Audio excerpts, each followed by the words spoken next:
Om Shri Sai Ram. We offer our most loving pranams at Bhagawan's lotus feet. And dear listeners, we welcome you to another episode on the series that we've been doing on the life of Mrs Ratanlal, a great devotee of Swami. Earlier this week, we celebrated the International Women's Day. And in continuing in that spirit, we are here to celebrate the life of another great woman in the Sai fraternity. In fact, not just one, we are going to talk about and be inspired by two such great women. Any life, for that matter, finds fulfillment when it gets associated with Swami, and that is the same with women too. There are many women whom Swami has spoken about. We all know that Ladies' Day is celebrated 19th of November, apart from the International Women's Day. And Swami would often recall the contribution of some of the great devotees that have been blessed with the opportunity of contributing to Swami's mission, starting right from his own mother, Mother Easwaramma, Mother Subhamma, and many such mothers. And the two women we're going to talk about today also had a very similar relationship with Swami, what we generally call as the Vatsalya Bhakti. The ability to shower devotion on the Lord like a mother showers devotion or love on a child. And we're going to talk about Mrs. Ratanlal and of course the other devotee too. But before we go to what we are here to talk about, maybe we'll have a quick recap. I think this is the 5th episode in the series. Yeah, so Bishu can give us a short recap of what we've covered so far. 5th episode in the series, yes, Prem. And if you see in the last 4 episodes, we started off with how Swami entered the life of Mrs. Ratanlal in a lightning manner in 1965. We talked about how Swami brought about a 180-degree change in her husband's attitude. Swami changed his heart completely and he started getting crazy about Bhagawan. Then we talked about their trip to Puttaparthi in those days, literally living under trees. We talked about their first interview with Bhagawan and how when Swami saw Mrs. Ratanlal in the interview room, Swami should just sing songs that were composed by Meera. And we also talked about how Swami thrilled Mrs. Ratanlal by making that surprise visit to Ratanlal Amma's home when Swami was in Mumbai. And it was during this trip in 1967 when Swami was in Mumbai that many very interesting things happened. We talked about the drama that was staged in the Shanmukhananda Hall in the previous episode by the Veda Pathshala boys. And it was during this trip that this historic meeting of the Rajmata of Navanagar with Bhagawan happened. And Mrs. Ratanlal was instrumental in this entire play orchestrated by Bhagawan. And to give you a background of this story, in the previous episode, we told you how Bhagawan mysteriously cured the Raja, the king of Navanagar, Digvijay Singh Ji, of his mysterious ailment, and how he started developing faith in Bhagawan, and how he actually came to Puttaparthi in those days when you had hardly any facilities.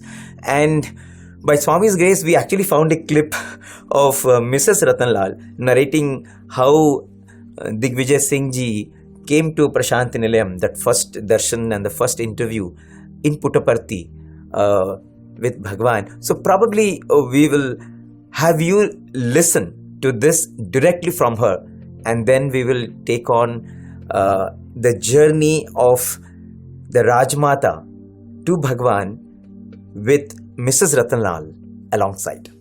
Rajmata, that is also history. Jam Saab was blind. Jam Saab's eldest son-in-law, his wife was a great friend of mine.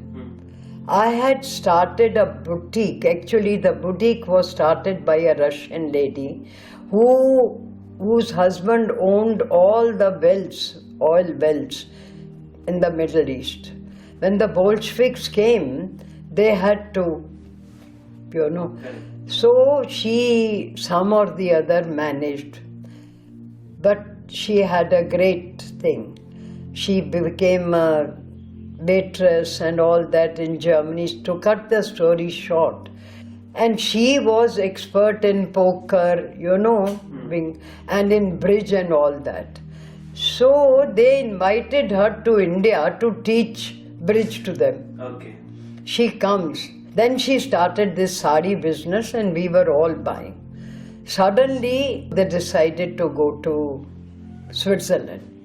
Now she was very fond of me. So she said, I want to hand over the business to you. I said, I have no money, I cannot take it, because we were at that time again going down. She says, payable when able, because she used to feel that she can, and I'll come every 6 months and all that. To cut the story short, much of against my wishes, now Jamnagar Maharani, Jamnagar's daughters and everybody was her. She taught Jam Sahib bridge and all that. Then Jam Sahib appointed her Ashoka, he was in charge, and she did all the decoration. And in Jamnagar she did all the palace, and like that she became quite famous. Now Jam Sahib's eldest daughter, Harshad, who was married to Limdi, she was a great friend of mine. And when I became Swami's devotee, I'm still doing business, but I'm only talking about Swami, So she talked to her husband, and then she talked to her father. And the father's special plane, special car, special chair, because I think 4 or 5 people of us would be that size. He comes to Puttaparthi. So his chair couldn't go into the interview room. He lands in Bangalore? He landed in Bangalore, then he sat in the car, then his chair and everything came to Puttaparthi. Puttaparthi has no rooms, Puttaparthi has no water, that was in 68. Puttaparthi had no accommodation, nothing. Some or the other, Swami did this, the chair went inside. We were there. And Swami tells him, you go back, I will come to Jamnagar. So that, dear listeners, was the narration of that beautiful interaction between Jam Sahib, the ruler of Nawanagar, and Swami. Quite a few interesting descriptions there.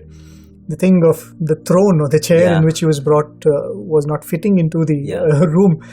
Interestingly, there are pictures of Jam Sahib which are available. He was a huge personality. And it's quite interesting the way Mrs Ratanlal also narrates it, that the thing was not fitting inside and Swami touched it and it fit inside. Yes. Isn't it very symbolic that probably with our own effort, not many of us would have been blessed enough to cross the threshold of God. And I think we might have come right up to the doorstep, but don't have enough grace to. He has to nudge. Right? And we need that nudge of we grace. We need that push. Right? And talking about grace and the role that God plays in this journey. Because whenever we talk about the spiritual journey, we talk of it as sadhana. Right? There is a lot of self-effort involved in that. So what is the role of grace in it? Yes. I recall Swami explaining this to one of our lecturers. And Swami said the same thing what you do for your students. Don't you give grace marks? Yes. Right? So then this teacher said, Swami, then isn't everything God's grace? And then Swami said, hey, if a student gets 38 marks, you will give him 2 grace marks and make him pass the exam. Yes. If he gets only 2 marks, will you give him 38 marks grace? Yes. Right? And then Swami said, even God is like that. Yes. When you fall short by a little, then God's grace is always there to cover. I mean, he took that trouble to come all the way. Absolutely. When there was absolutely no facilities. Right. Imagine if that was the case. You come all the way and you're not able to. Aside, not exactly similar to this episode, but a lighter moment. There was this devotee who was putting on a lot of weight at one point, and Swami used to pull his leg quite often. And Swami would say, you have to take care of your health. And we've seen that. Swami would stand in front of us and say, look at me, how fit I am. And Swami would say, see, you should be like this. And I'm always 108 pounds. And so Swami was telling this devotee all this. But this devotee, it's not a very easy thing to reduce weight once you have put on a lot of weight. At one point, the devotee was saying that Swami called him for an interview. And we all know when Swami calls for an interview, Swami will not open both the doors. Yeah. There will be only one door will be closed and the other one will be open. And even that, Swami might be standing there in one half of that. And then Swami saw him as he was going through the door, and Swami said, I think the next time when you come for Swami's darshan, you might not be able to enter the interview room. Right? Oh my God. The way he said it made a huge impact on this person, because he said, see, it's not about losing weight, it's not about doing something. Here is Swami asking him to do something, and he is not putting enough effort in that direction. So he felt that on one hand, this firm rebuke from Swami, and the other hand, the idea of not being able to fit into the interview room door. If that is becoming the obstacle exactly to receive grace, right. then so he said that's when be he made willing his to do mind, anything right, for it. That's when he made his mind that he's got to lose his weight, and he gave us all a surprise the next time when we saw him. Yes. So it's a very interesting thing, a small thing, but the other beautiful episode, I think we spoke about it even last time when we were describing this interaction. He praying to Swami about his blindness, and he was saying that Swami, will you be kind enough to cure this blindness? And then Swami looks at him and Swami asks him, why do you want your eyesight back? And even before he could give an answer, Swami says, I know that you're keen to have the darshan of Lord Somnath. Yes. Right? And then Swami says, do you need these physical eyes for that? Yes. Right? All you need is the inner eyes. And how true is that? Swami would often quote the example of Surdas, Yes. right, who says that after having the darshan of the Lord, he prays that what else, what more is there to be seen in this world? Please take these eyes back. I recall another very elderly devotee who came to Swami in the 40s. And she's been coming for decades and decades. Eventually, she became very old and senile. They brought her to Swami on a wheelchair, apparently. And all her faculties were failing. So Swami came up to her, and generally when you meet an old acquaintance, you say, how are you? And this old devotee, Papam, must have been bogged down by all the health issues. She said, Swami, I'm not able to see properly, I'm not able to hear properly, and all that. And then Swami very sweetly, Swami told her, what more is there to be done with these sense organs of yours? Wow. Swami said, you've seen me, you've lived with me, you have got the greatest joy that can be drawn out of this world. Now think of all of that and peacefully pass on. Right? Wow. This is, of course, suitable not just for somebody who is senile and who is losing their sense organs due to age. Yes. It's suitable for all of us. All of us. We all have Yes. got the best benefit you can draw out of these sense organs, especially the sense of sight. And the only thing that is left is to sanctify this body which has given us this opportunity, right? So those are the two very beautiful episodes. Absolutely. And it's where Swami also tells him and that I will be there. Right, he invites Swami to come to Jamnagar. Swami says, you go back, I will come to Jamnagar, and I will promise you. I will be with you in Jamnagar at the right time. So, I mean, those are some very powerful assurances that Swami filled him with. And what we also know, we've shared before, is Digvijay Singh Ji was a very kind king, was a ruler who was loved by the people. In fact, they say that even after the kingdom was part of the British Union, the people still regarded him as the king, and the people did not want to lose that chance of being associated with him, because they said, we are so happy as his subjects. Even if India is now a separate country, we want to be his subjects. I mean, that was the love that he had from all the people whom he was serving. And in fact, in the previous episode, when we mentioned about Digvijay Singh Ji, we received a few mails, people asking us, is it the same king who gave shelter to all the refugees from Poland during the World War II? And in fact, that is true. The story goes that before the Second World War began, just a few years before that, there were these Polish people who were taken away by the Red Army to work in Soviet Union labor camps. And so while they were working there, there came a point where the Soviet Union wanted all these people to form an army unit, because Hitler's army invaded Soviet Union in 1941, and that is when the USSR wanted all these people to join the army. And these people who were going through very tough times in the labor camps there, they were emaciated and they were looking to escape. And so with a lot of difficulty, they escaped Soviet Union and they traveled hundreds of kilometers through very difficult temperatures from the very cold parts of USSR and Siberia. They came down to Iran, they came to Turkmenistan, and finally they landed in Afghanistan, Karachi, and many actually did not survive. It was very, very difficult, and at every place they were seeking shelter, and no country, no ruler allowed their ships the chance to dock. So they were just floating on the sea looking for who will give them shelter, and people were dying. And finally, when they came to Mumbai, that is when Digvijay Singh Ji, when he heard about them, he wanted to provide them shelter. But at that time, India, under the British rule, the British did not give permission to Digvijay Singh Ji. And Digvijay Singh Ji was so determined to help these people that he said, if the British is not giving permission for these people to disembark in Mumbai, no problem, I will bring them to Saurashtra, his own province. And he allowed all these people to land in his kingdom, in Saurashtra, his own port. And he welcomed them so warmly. Some of the people even now recall that the first meal that he gave them, he saw that some people are not able to eat the local food. He immediately arranged for what they would like to eat. And of course, later on, when he built tents for them, he got special cooks from Goa to ensure that they are eating what they like. And he didn't stop there. He built these huge shelters for them, and he built schools for them. He built community halls for them. He tried to ensure that all these people are connected to their culture. And so he wanted them to learn Polish language, be educated in Polish language. So through his contacts, he later on connected with the Polish government, and even people who were Christians, he wanted them to celebrate their own ceremonies in their manner, in their tradition. So he got Catholic priests for them.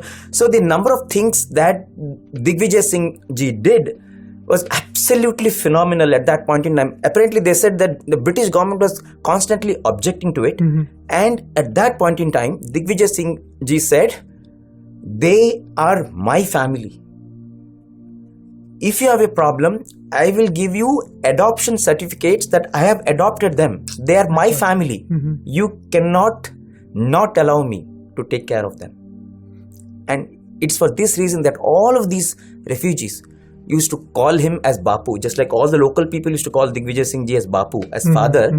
So all these Polish people used to call him as Bapu, and he would visit these camps very often. So he set up this camp 25 kilometers from the capital of Jamnagar, because the Maharaja was also the Chancellor of the Council of Princes, and he was also part of the member of the Imperial War Cabinet. So he had connections with the local kingdoms. So the ruler of Patiala, the ruler of Baroda, he took support from them, and they built more facilities, they built more camps, because over the years you had 20,000 refugees. After that first batch of 500 refugees, you had 20,000 refugees, and the Maharaja welcomed everyone.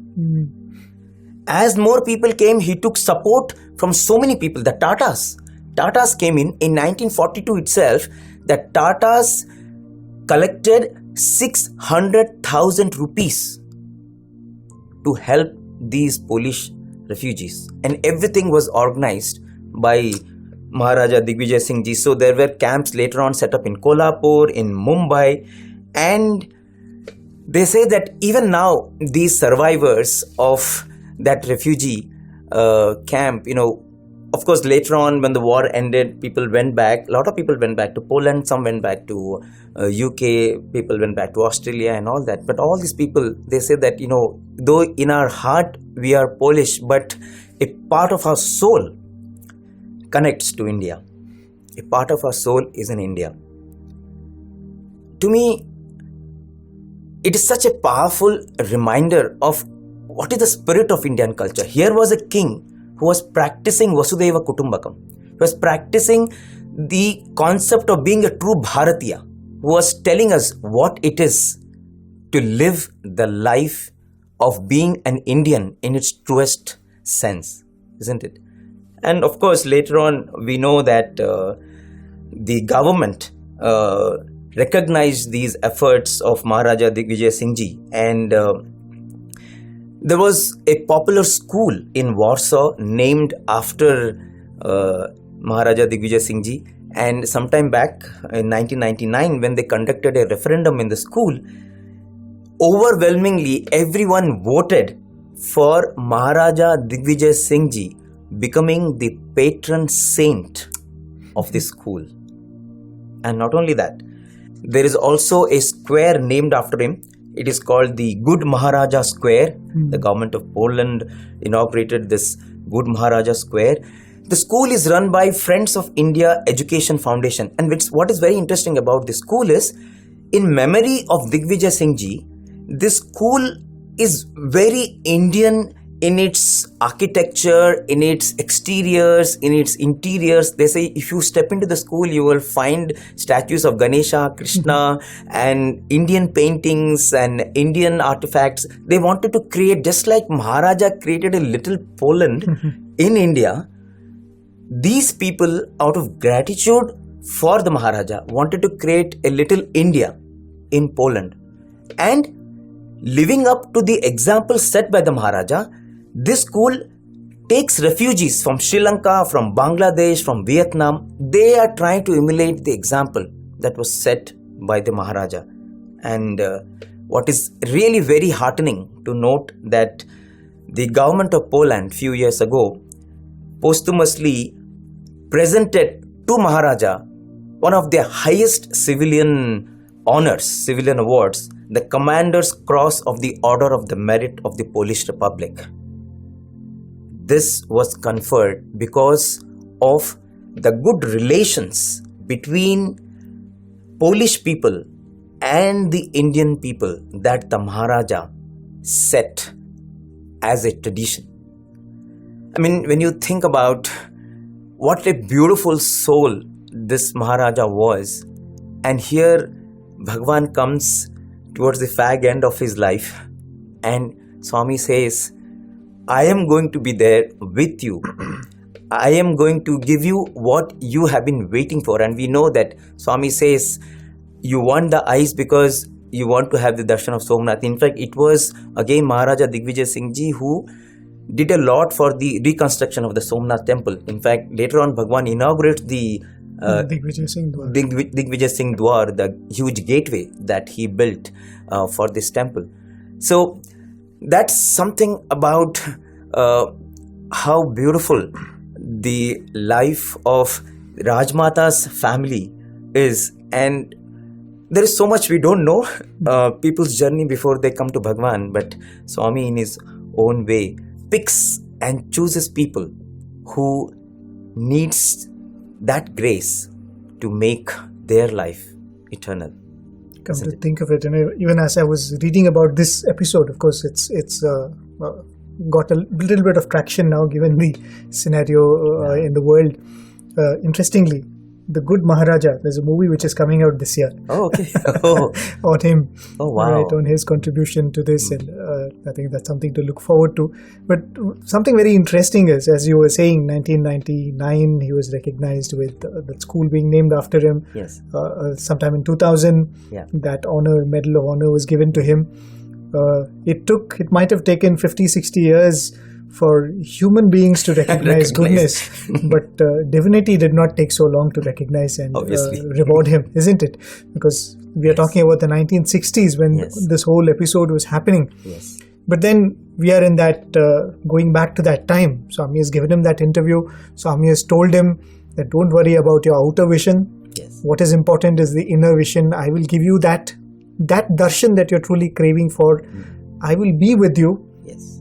Did Swami keep up his promise? And if he did, how did he do that? Right? Did Swami travel in time to Jamnagar to be by the side of the Maharaja at the time of his passing away? What were the events that happened? A few of those details are described by Mrs Ratanlal. We will listen to the description in her voice, and whatever little details that she is not giving us there, we will try to add in after that clip. So we'll listen to what Mrs. Ratanlal had to say about the last moments of Digvijay Singh Ji. So he goes back and he made a wing for Swami. But in February 70 or 69, I don't remember, he got very sick. And Rajmata is Paniwala Maharaj's disciple. That Paniwala Maharaj, even Panditji called him, wherever he would say there is water, without boring or anything, they dig and the water used to come. Now Rajmata had no idea. The Rajmata's brother's daughter, that is Kutch princess, and brother's wife, Marani of Kutch, they are both very devoted to Swami. Now this Jam Sahib became very sick. They declared, 5 doctors declared Jam Sahib dead. There is no pulse, there is no nothing. They want Rajmata to persuade Jam Sahib to be shifted from that bed on that, because the state will come and pay respects. And Jam Sahib is talking to Rajmata. And he is only talking that Swami has come, Swami is taking me to Somnath, Swami is opening my gate, what I have made for the Somnath temple. And ultimately he closed his eyes. Now they cremated the body. At night, Rajmata's room is very well guarded. She has a habit of reading something.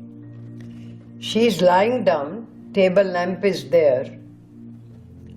Suddenly, gad gad gad gad gad gad, a roll falls on the lamp shade. Curiosity, she opens, there is a big picture of Sai Baba. In the meantime, they had not announced that Jam Sahib is dead. Her niece sent, Swami comes to her, Nanda sent a telegram to Rajmata that Jam Sahib has reached me.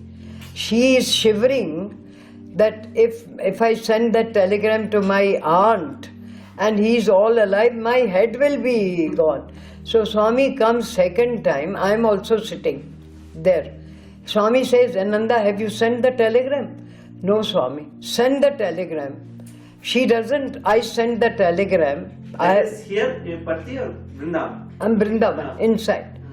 Now nobody, within 15 minutes, this telegram arrives in Rajmata's hand, where Sai Baba has. She's surprised that nobody knows. And how does this? And at night that picture comes. She was absolutely flabbergasted. So that was the 3rd of February 1966. The events that unfolded in the early morning of that day that Mrs. Ratanlal narrated to us. In fact, they say that on that day he suddenly started coughing, and Maharani was trying to help him, and Maharaja did not want to lie down again. Maharaja sat on the chair, and it was as if he was very content. It was as if he was thinking so deeply about Bhagawan. He didn't want any noise, he didn't want any conversation. He was like in a state of meditation. He was almost like in a state of samadhi. And when Maharani asked, do you want to lie down again? He said, no, I just want to be still. It was like he just wanted to be very still. And Maharani also did not know what to do. And later on, when she called the doctors, and when they checked, they found that the Maharaja has become so still. There is no pulse. There is no blood pressure. Mm-hmm. So practically, it looked like there is no life, but there was a glow on his face. And they saw that suddenly there is some movement. It is as if he is seeing something, he is experiencing something. So above the chest, there was life, but otherwise below there was nothing to say that he was alive. And it was absolutely a very, very difficult situation for the doctors. They were seeing something that they had never seen before. They didn't know how to explain this. And this went on for some time. And after Brahma Muhurtam, after 4 o'clock, suddenly Maharaja, who was in that sort of stillness stage, Samadhi stage, suddenly closed his eyes and became absolutely still. And for everyone it was a puzzle. You didn't know what was that experience.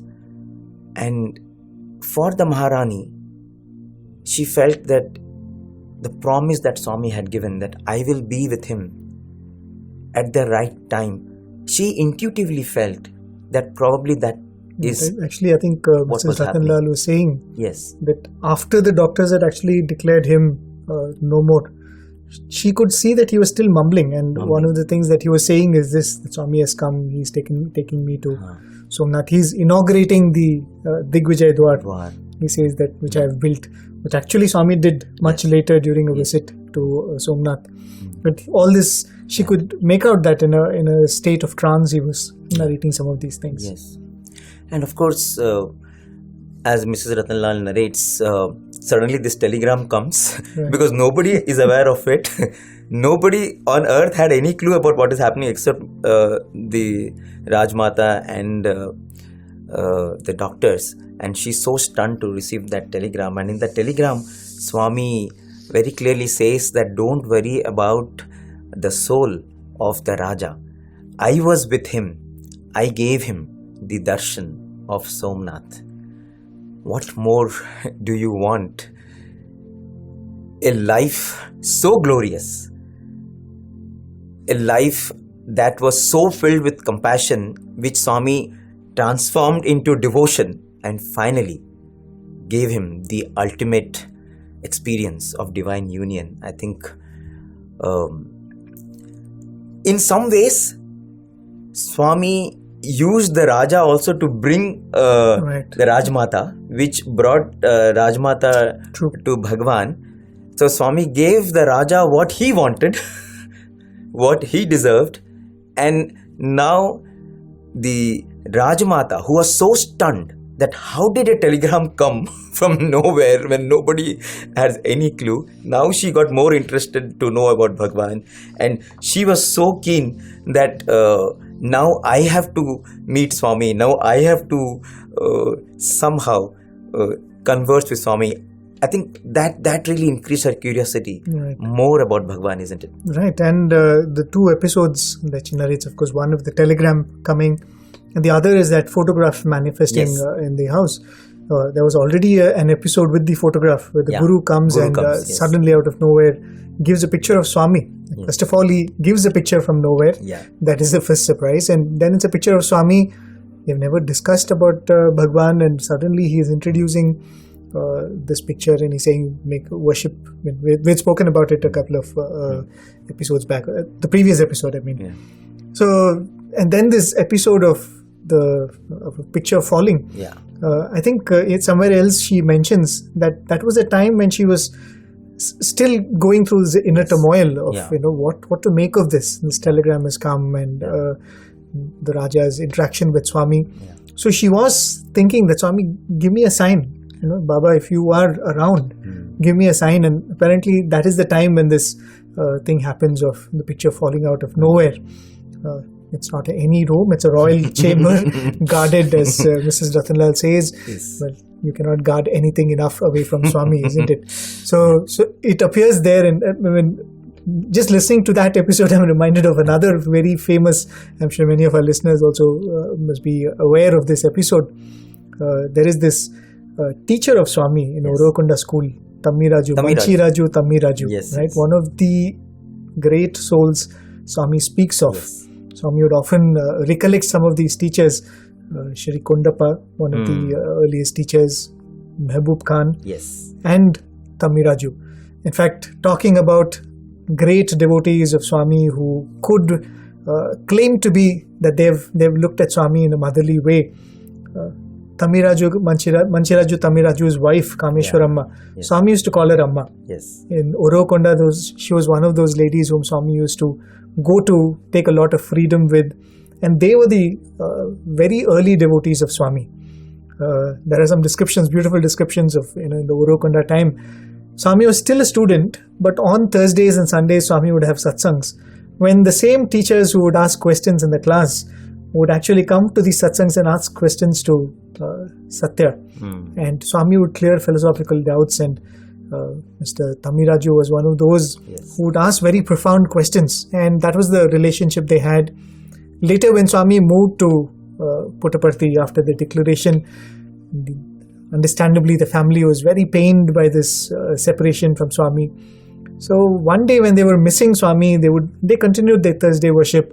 Swami had gifted them a lot of other articles of worship which they used to use to pray. So one day they were missing Swami. It was a Thursday. They were missing those congregations that they would have. And from nowhere, they say that a bumblebee, Yes. they hear the buzzing of a bumblebee, and this bumblebee comes and it seems to be carrying something. And it drops it, comes flying through the window, drops it and goes away. And what do they see? It's a picture of Swami rolled. It's actually a picture of Shirdi Baba. I mean, this is the, delivery of the weirdest kind you can think of, right? And they're so thrilled by this experience of, a bumblebee coming and dropping First a picture drone of Shirdi delivery. Baba. Exactly. Drone delivery. I was thinking of that, think of drone deliveries. This was the earliest one of those kinds. So they were very thrilled. And a few days later, something more interesting happens. This time a baby monkey comes to where this great devotee Kameshwaramma is, and very casually drops a package and goes away. We have always seen it the other way around. Monkeys come and grab what you have. But this monkey gives a package and goes away, and she's very intrigued, and she opens it. It's a packet in which there is a laddu, and there is a small letter in which it is written in Swami's handwriting, and Swami has written to them saying that a few days ago I sent you a picture of mine through a bumblebee. Now I'm sending you prasadam. Right? Swami's ways and the number of ways in which Swami reaches out to a devotee. Yes. Each one equal in sweetness, but myriad in their details. And no wonder Rajmata was stunned. Absolutely. And she longed to see Swami. And so when she hears that Swami is in Mumbai, that's when she calls Rajmata and says, I want you to take me to him. So all the background that we gave till now to come to this point, because so that visit, 1967 visit, because that was the start of the journey of Rajmata to Prasanthi Nilayam in a way. And as we have mentioned before, she later on became such a vital part of the Sri Sathya Sai Central Trust and the Sathya Sai Mission. We have Mrs. Ratanlal talk about it, that first visit of the Rajmata to Bhagawan's darshan. So let's hear it from her, and then we'll add a few more thoughts to it. She comes to Bombay. I had to go for my condolence because she's our very big customer, and this Russian owner. We go there. After 15 minutes, my partner goes to the club, and I got up. She said, sit down. I sat down. From 5:30 Sai Prakash till 9:30, we are talking about Swami. How do you say that he is Bhagawan? I said, Rajmata, whatever is written in Bhagavatam, whatever is written in Gita, if you sort of have all that, it is all there. No, black magic is done. I said, what are you talking? Are you talking, you are a very advanced spiritual person. Rajmata, don't use this word that Swami is, No, my Guruji says. I said, your Guruji has said, my Guruji has also said.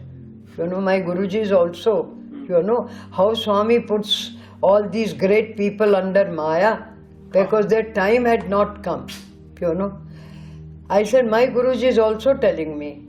But we have to convince our gurus that he is God. Don't have this. 9:30 ultimately I said, Rajmata, my husband doesn't know, he must be waiting.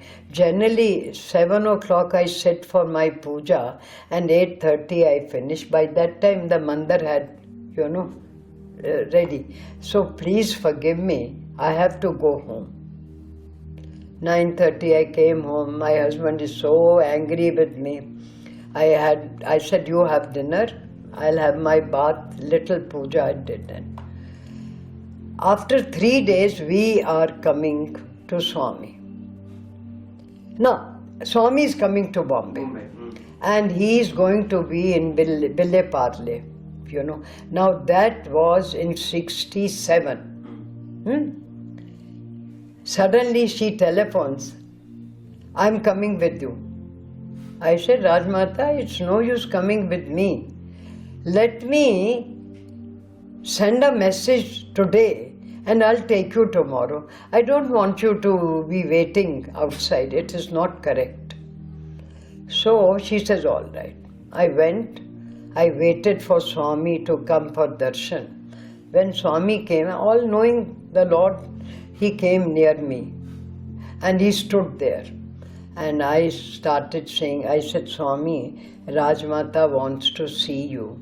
She wanted to come today, but since I had not taken permission from you, so shall I bring her? I can stay out.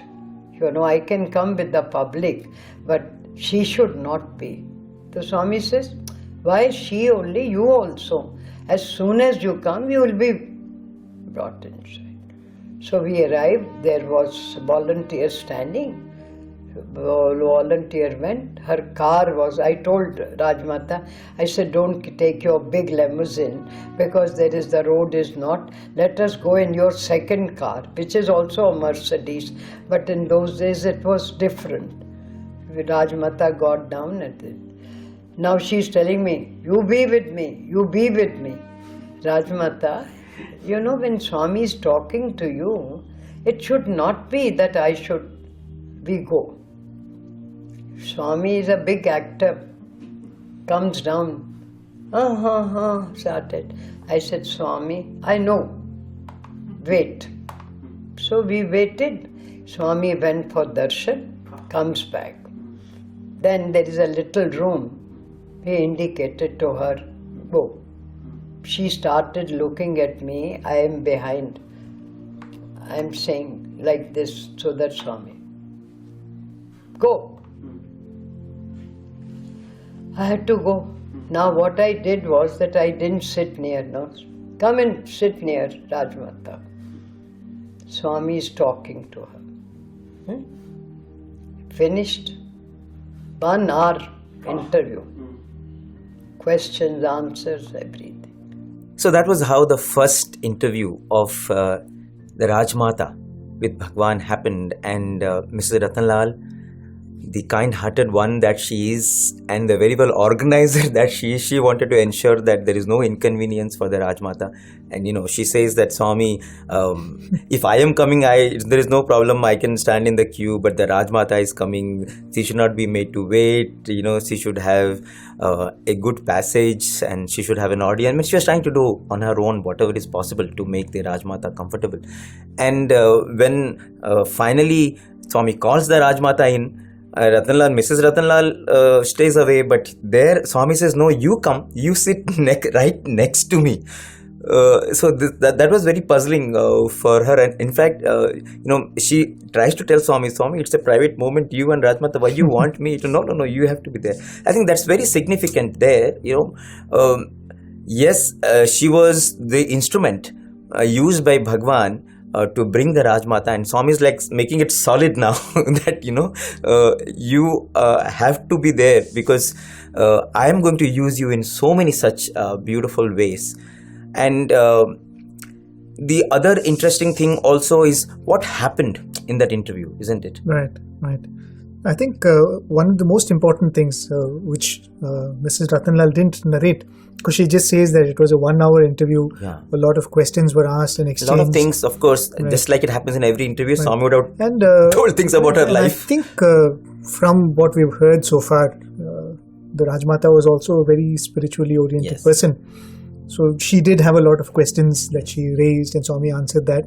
The other interesting thing is, we are referring to her Rajmata, and we constantly refer to her as Rajmata, but she was actually the Rani of Navanagar Maharani then. till Jam Sahib was alive. Yes. It is after the passing away of Digvijay Singh Ji, the son takes over as Yes. the emperor, and that is when she becomes the Rajmata, the mother of the ruling Correct. king.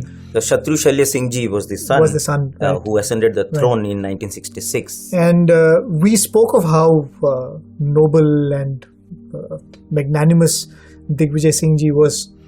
Rajmata did not have the same opinion about the son who has taken over. Maybe the concerns of a mother, and you always And you have two big right, shoes. too big a shoe to fill, right? yeah. When you look at we spoke about his contribution to the refugees from Poland. So she was very worried about the son taking over the reins of the kingdom. Concerned about the people. Right, and I think that's the most important thing, Yes. right? It was not about just merely a mother being concerned about the child of the son and how he's going to carry himself. The son was having the responsibility of so many subjects, and she was worried about them. Yes, yeah. So she placed that worry in front of Swami. She said, Swami, I'm worried about all these subjects who are dependent on the king. I hope this boy takes good care of them. And Swami said, why do you worry about that?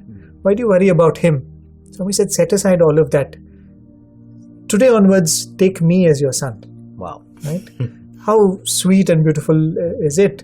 And that is why we've been saying that very few devotees have had the opportunity to express devotion to Swami as Vatsalya Prema, and a mother showers her love towards a son. And here is Swami himself saying that you've come to me, take me as your son. And starting from here, this very beautiful relationship began, where she would refer to Swami as Kana, right? Yeah. Kanhaiya. Another name for Krishna. But also endearingly, mothers would often refer to their children as Kana or Kanhaiya. So she would not, call Swami as Swami or Baba or anything like that. She would always address Swami as Kanhaiya. And that relationship began at this point. Yes. But it was not a smooth journey right away. Yeah. Right? There were still a little bit of hesitations in her mind. And that was also because she was a very sincere disciple. Yeah. The hesitations she felt was that she came from a discipleship of another guru. And we have heard Swami also speak of the kind of commitment that a disciple is meant to have towards the guru. So that was troubling her. I already have a guru. I've already committed myself to a guru. Is it right for me to come to Baba after this? But in a very beautiful way, Swami dissolves this problem too. We will listen to how that happens in the narration of Mrs. Ratanlal. We'll listen to that clip. After that, dear listeners, we'll come back and we'll conclude this episode. In the meantime, Rajmata's mother, who was a Kutch princess, but Maharani of Saroi, she, her daughter-in-law and this started talking. And Jam Sahib had died, so they should take sannyas. She had shifted to Puttaparthi. Oh, okay. And Swami gave her that old guest house and 2 rooms. Behind there was a thin kitchen, and her staff and everybody was. Dasara was coming, and Swami sent word that Rajmata should come for Dasara. So we all went. Rajmata is sitting in the hall.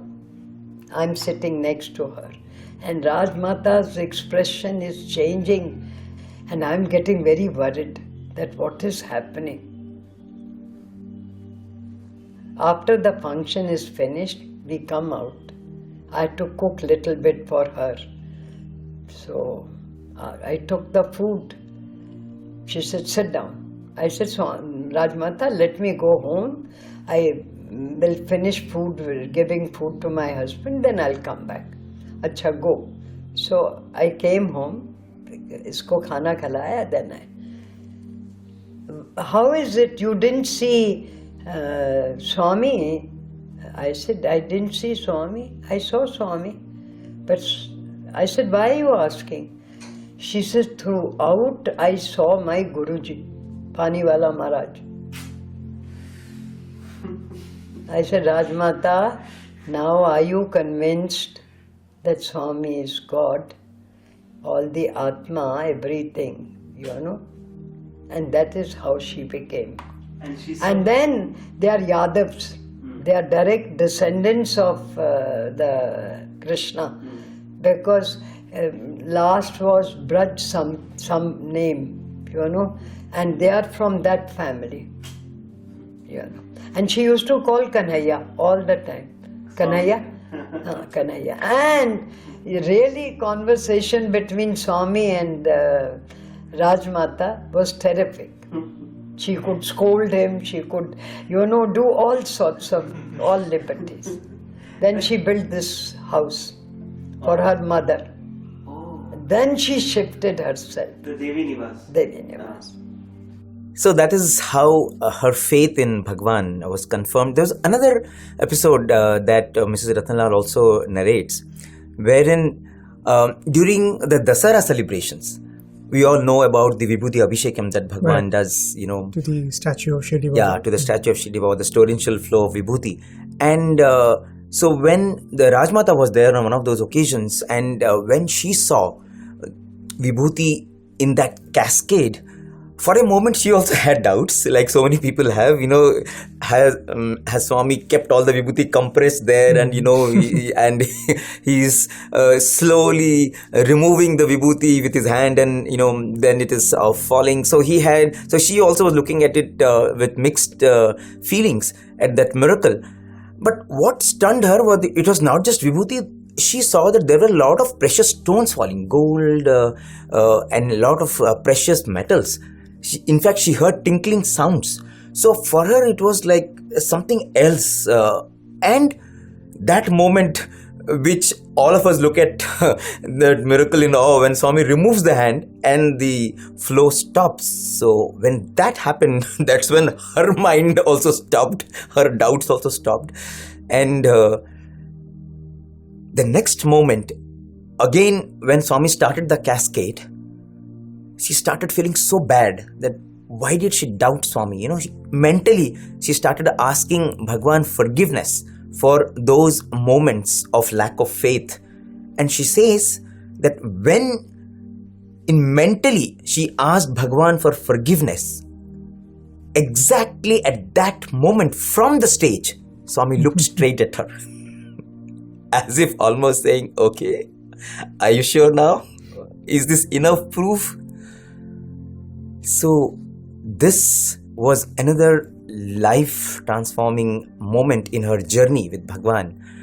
As we were saying that, her faith and her love for Bhagawan just went on to a new level. But there were these little experiences which Bhagawan gave her, which solidified, strengthened her faith in Bhagawan to such an extent that from then on, everything of hers, her property, her mind, her soul, her entire clan, everything was offered to Bhagawan, isn't it?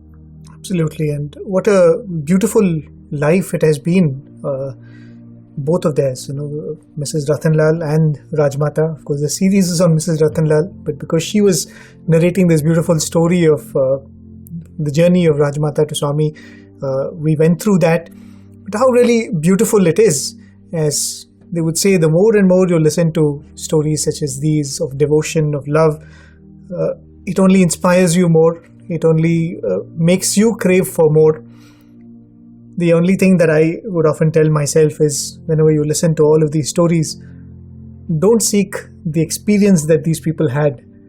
Seek the love that they found at the end of the experience. Yes. And let us pray to Swami that, Swami, you may or may not give us these kind of experiences, but the love that you gave these devotees as a gift of that experience, that you can always give us, right? And I think that is the most appropriate prayer to make to Swami, even as we go through this journey, even as we go through many more of our narrations, let us keep this as the focus. That Swami, just like how you have touched so many lives, just like how you have owned so many lives, let our lives also be owned by you, be claimed by you, and kept as yours forever. So with this, we offer this humble effort at Bhagawan's lotus feet until we meet you next time. Jai Sai Ram. Sai Ram.